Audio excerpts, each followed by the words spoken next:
Doctor Harendra Singh Tomar, homeopathic physician. ये जो conference होने जा रही है 10 दिसंबर को, तो उसमें दूर दूर से काफ़ी अच्छे अच्छे उच्च कोटि के स्पीकर भी आ रहे हैं। जैसे मुक्तिंदर सिंह हैं, जो अपनी IAHP के साइंटिफिक राष्ट्रीय साइंटिफिक चेयरमैन हैं। तनवीर हुसैन, जो इस समय IIHP के राष्ट्रीय अध्यक्ष हैं।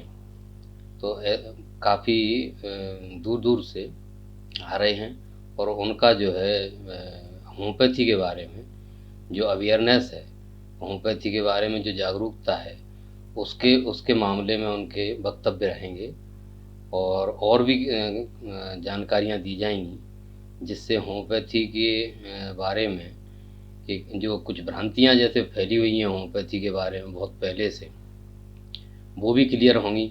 जैसे एक भ्रांति अक्सर चलती है होम्योपैथी के बारे में कि ये धीरे धीरे काम करती है। होम्योपैथी पहले जो है मर्ज को उखाड़ देती है, तो ऐसी कोई बात नहीं है। अगर मर्ज का डायग्नोसिस सही हो, मेडिसिन का सिलेक्शन सही हो, तो मेडिसिन काफ़ी फास्ट काम करती हैं, जो कि सोच भी नहीं सकते। और जैसे ये जो एक भ्रांति बनी हुई है कि होम्योपैथी पहले मर्ज को उखाड़ देती है, या ये होम्योपैथिक डॉक्टर जो मर्ज को पहले बढ़ा देते हैं, तो ऐसा कुछ भी नहीं है। अगर कोई मर्ज, अगर कोई भी बीमारी अगर दबी हुई है, सप्रेस है किसी भी कारण से, किसी और ट्रीटमेंट के कारण से भी हो सकता है, या जो है पेशेंट की गलती की वजह से भी हो सकता है, तो उसको क्लियर कर देती है। ये मेडिसिन दबाती नहीं है किसी भी, कोई सप्रेस नहीं करती है किसी भी मर्ज को, उसको क्लियर कर देती है, जिससे कि वो उसके लक्षण बाहर आ जाएं और उनको अच्छी तरह से ट्रीट किया जा सके। तो ऐसी कुछ भ्रांतियां हैं जो काफ़ी पहले से, जैसे एक भ्रांति और चलती है बहुत ज़्यादा कि इसके साथ में कोई और दवाई काम नहीं कर सकती। तो ऐसा नहीं है, प्रैक्टिकली हमने देखा है, क्योंकि आजकल कुछ बीमारियां ऐसी हैं जो पेशेंट निरंतर ले रहे हैं पहले से, जैसे BP है, शुगर है, थायराइड है, तो उसमें भी कोई दिक्कत नहीं है। वो दवाइयाँ चलती रहती हैं, उससे किसी प्रकार का कोई साइड इफ़ेक्ट नहीं होता है।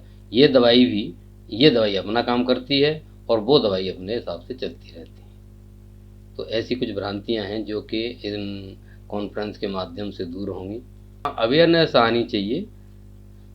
जैसे लोगों को कुछ ऐसी भ्रांतियाँ हैं कि भाई ये तो ये काम नहीं कर पाएगी, इस मर्ज में ये काम नहीं कर पाएगी। तो इस तरीके की जागरूकता, जैसे सर्जरी का मामला आता है कि भाई ये ऑपरेशन के बिना ठीक नहीं हो सकता, तो ऐसा नहीं है। उसमें सर्जरी के लिए भी दो तरह की वो होती हैं। कुछ होती हैं ट्रू सर्जिकल डिजीज़, और कुछ होती हैं फॉल्स सर्जिकल डिजीज़। जैसे ऐसा है कि जिसका ऑपरेशन के अलावा और कोई रास्ता नहीं है, उसका तो ऑपरेशन ही होगा, उसमें तो कोई दिक्कत ही नहीं है।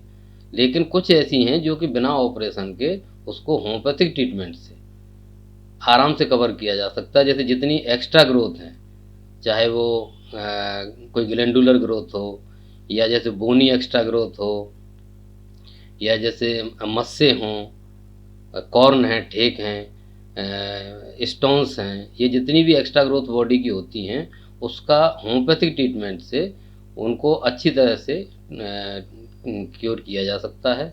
जबकि एलोपैथी में उसका ट्रीटमेंट सिर्फ सर्जिकल है। तो वो फॉल्स सर्जिकल डिजीज होती हैं जिनको कि दवाइयों से कवर किया जा सकता है।